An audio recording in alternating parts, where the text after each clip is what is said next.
Bonjour James. Bonjour Mathieu.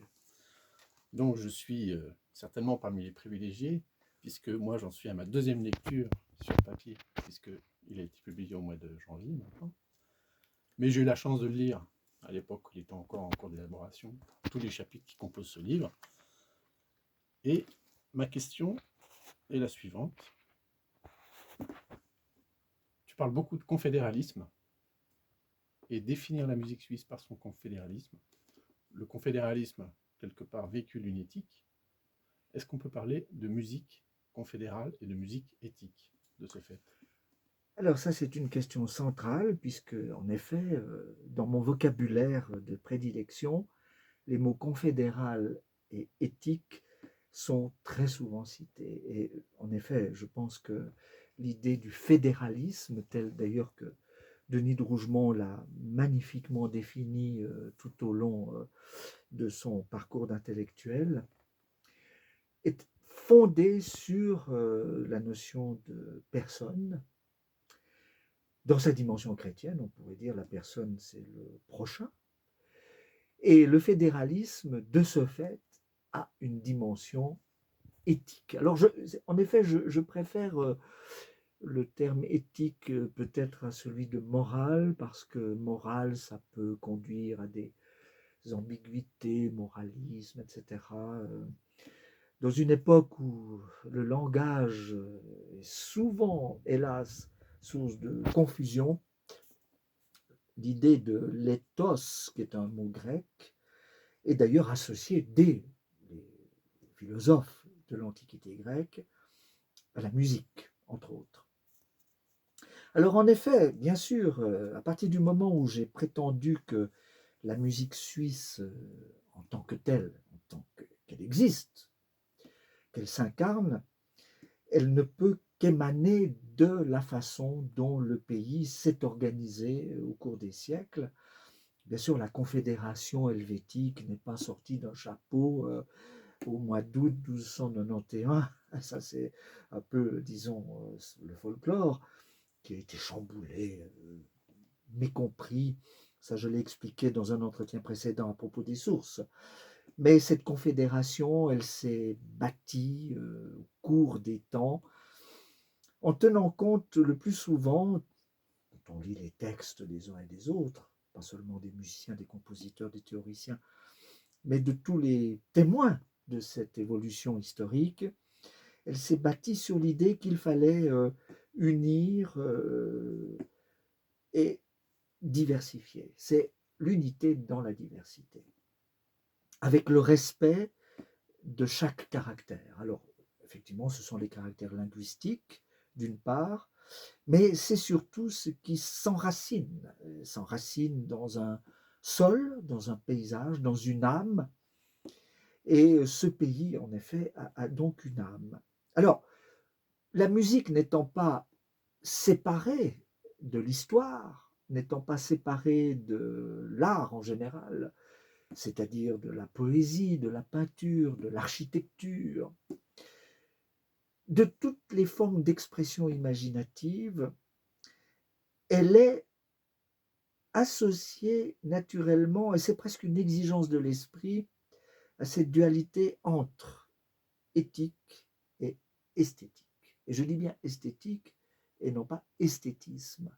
Et dans ce sens, je rejoins tout à fait le propos d'Ernest Ansermet dans Les fondements de la musique, qui sont un texte magistral, très complexe, c'est vrai, mais qui montre bien le fondement de cela. Alors, bien sûr, toute la musique suisse, il faudrait faire attention à considérer que la musique suisse n'est pas une espèce de monolithe, n'est-ce pas? Il y a beaucoup de choses différentes.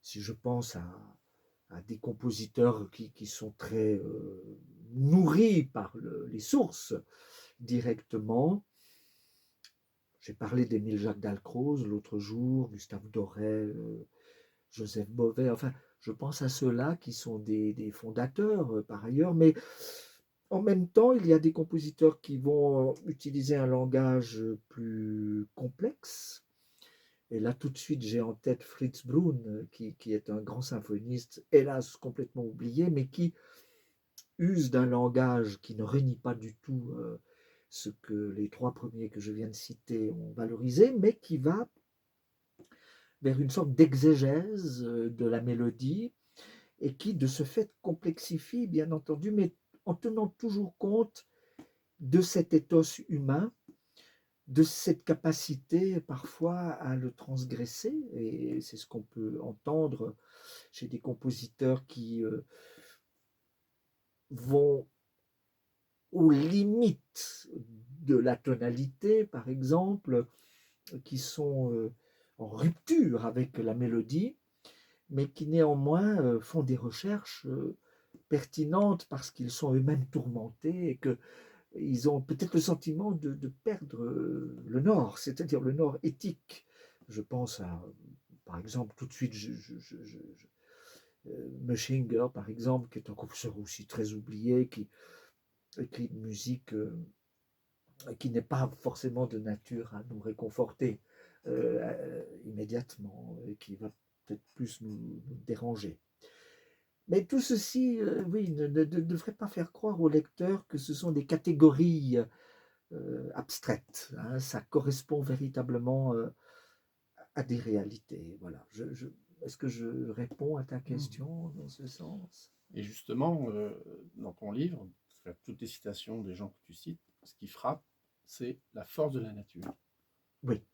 Et cette force de la nature qui, justement, frappe tant les peintres que les musiciens, que le voyageur, que le paysan. Oui, et tout à fait. Qui va générer le folklore, finalement. Tout à fait.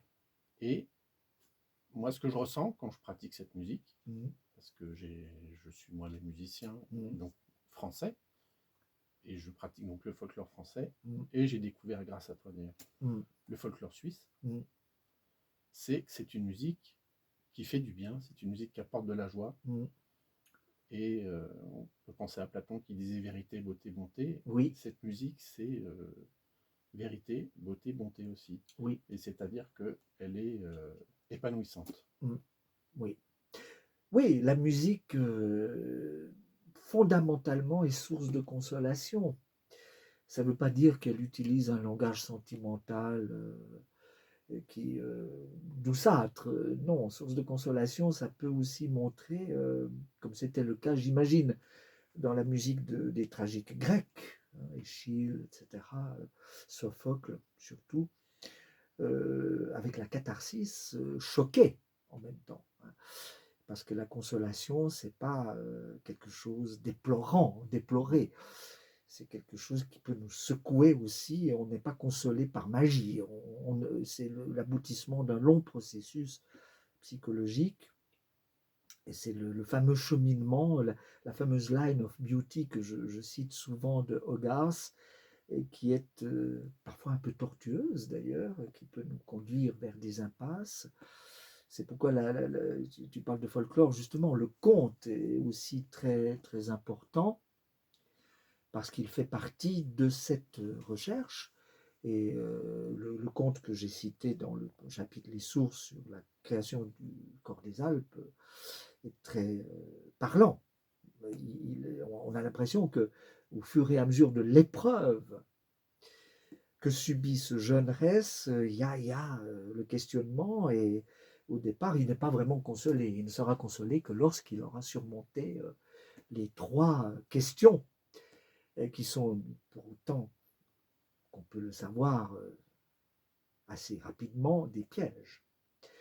Donc oui, source de consolation, l'importance de la nature. Et d'ailleurs, c'est vrai que c'est bien de me parler de cela, parce que je cite aussi beaucoup de voyageurs étrangers à la Suisse qui la découvrent et qui en parlent de manière très émouvante. Je cite volontiers Félix Mendelssohn, qui justement était un compositeur, comme nous savons, mais aussi un très bon dessinateur aquarelliste, et qui a dessiné les paysages qu'il a admirés, les récits qu'il fait de rencontres de bergers, de gens très simples qui lui entonnent un yodel, par exemple.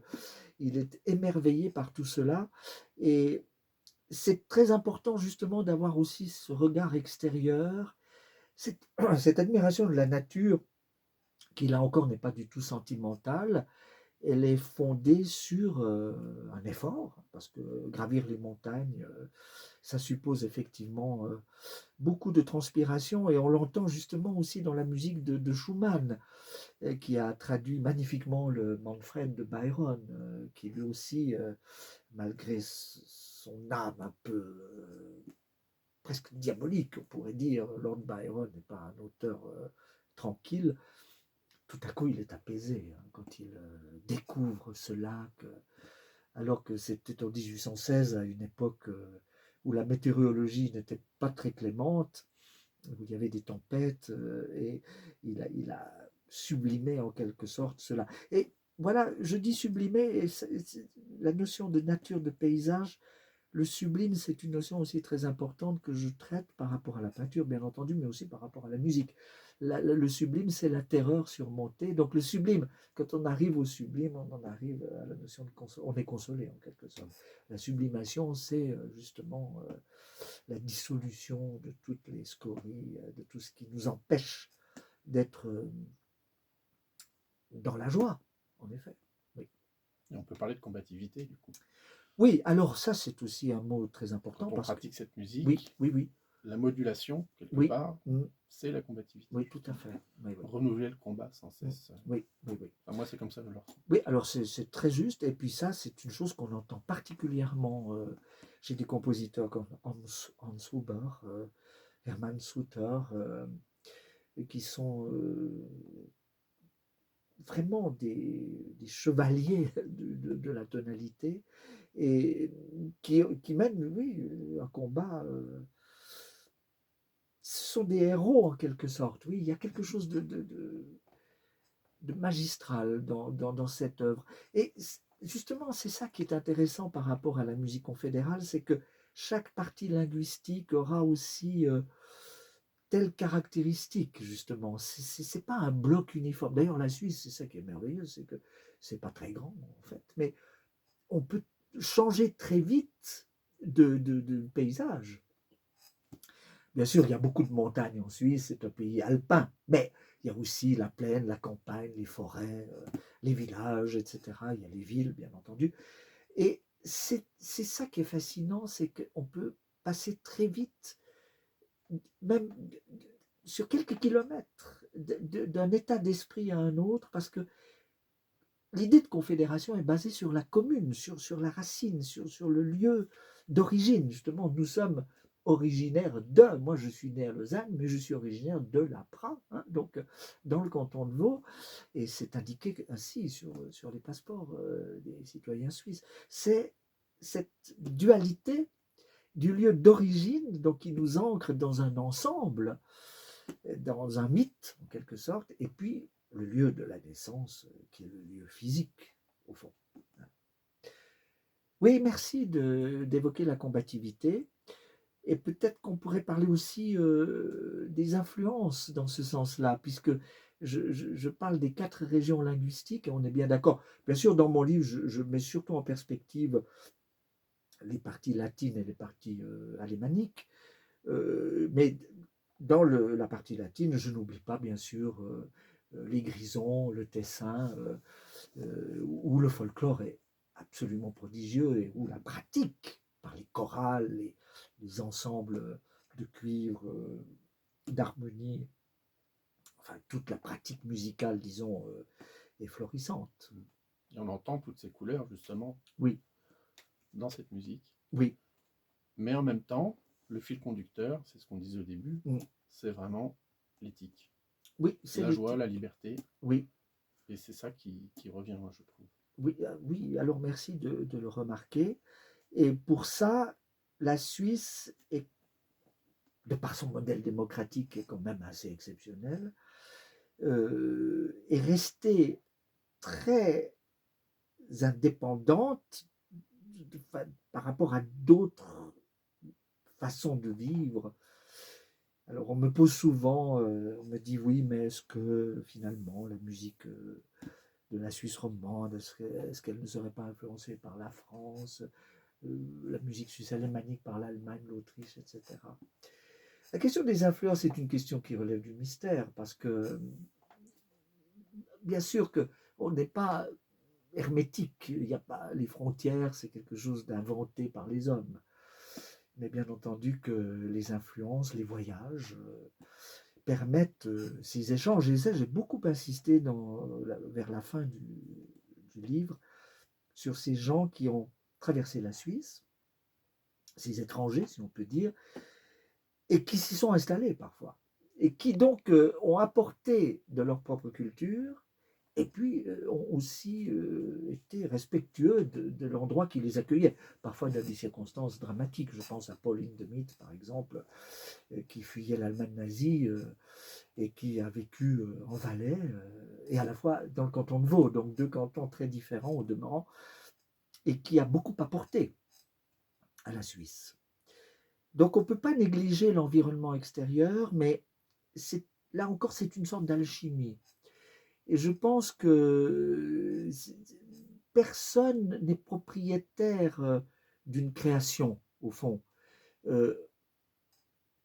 Bien sûr, chacun est une personne, donc on est bien d'accord, a une personnalité, un caractère, donc une imagination qui vient de sa propre expérience, mais en même temps elle s'incorpore dans un ensemble universel, humain, et à un moment donné, il y a des croisements qui font que on ne sait plus qui a fait quoi, etc. Là, l'autre jour, en parlant de Jacques Dalcroze, je disais qu'il s'était inspiré en partie de Steiner. Bon, ce n'était pas exactement la bonne formule peut-être, mais effectivement, Jacques Dalcroze a été à une époque où beaucoup de grands esprits se préoccupaient de ce qui l'a préoccupé. Et à un moment donné, ces gens-là étaient des personnes très ouvertes et ont échangé entre elles et ont pu bénéficier de ce que l'autre a pu penser. Dans le domaine musical, c'est pareil. Souvent, je lis, et ça, c'est une musicologie beaucoup trop restrictive, quand on dit « Ah oui, mais Hans Huber, finalement, c'est une espèce de Schumann suisse. » Non, alors ça, c'est des formules que je ne peux pas du tout accepter, parce que ça déshonore à la fois Schumann et Hans Huber. Schumann est Schumann, Hans Huber est Hans Huber. Qu'ils aient des points communs, c'est ce que je relève aussi dans le chapitre 8, où je mets en perspective Huber et Stanford, dont je pense que, très sincèrement, Jacques, aucun des deux n'a entendu la musique de l'autre. Et pourtant, quand on entend leurs symphonies respectives, on voit bien ce qui les différencie, mais on voit bien aussi ce qui peut les unir. Alors, ce n'est pas un problème de forme, hein, comme certains le pensent, que oui, c'est le ton de l'époque. Non, non, non, non. C'est l'éthique, justement. C'est le fondement éthique qui fait qu'ils ont, quand on dit les grands esprits se rencontrent, c'est ça, ils cherchent la même chose. Alors, si on cherche la même chose, on va parler de la même chose et presque de la même façon. C'est ça qui est étonnant, c'est de voir des gens qui ne se sont jamais rencontrés, qui finalement ont beaucoup plus de points communs que des gens qui se côtoient au quotidien et qui finalement n'ont pas grand-chose en commun. C'est la tragédie de la vie d'ailleurs. Mais bon, ça c'est encore autre chose. Mais là, je pense que cette question de l'intégration-différenciation, comme on dit en psychologie, elle compte pour beaucoup. Et elle en revient à ce que tu disais dès le départ, la question de fond, c'est l'éthos qui nourrit l'esthétique et qui ne peut vraiment se déployer que dans un monde qui est favorable à ce genre d'éclosion et de manifestation imaginative. Et le fédéralisme, oui, le fédéralisme y est favorable, et en plus, la démocratie directe qui se pratique donc dans ce pays ne peut que trouver là matière à équilibre et aussi à consolation dans un sens, et surtout dans un monde en ce moment qui est plutôt chahuté. Voilà ce que j'espère que j'ai répondu Oui, tout à à fait. toutes ces questions. Merci, James. Alors, merci Mathieu, merci beaucoup.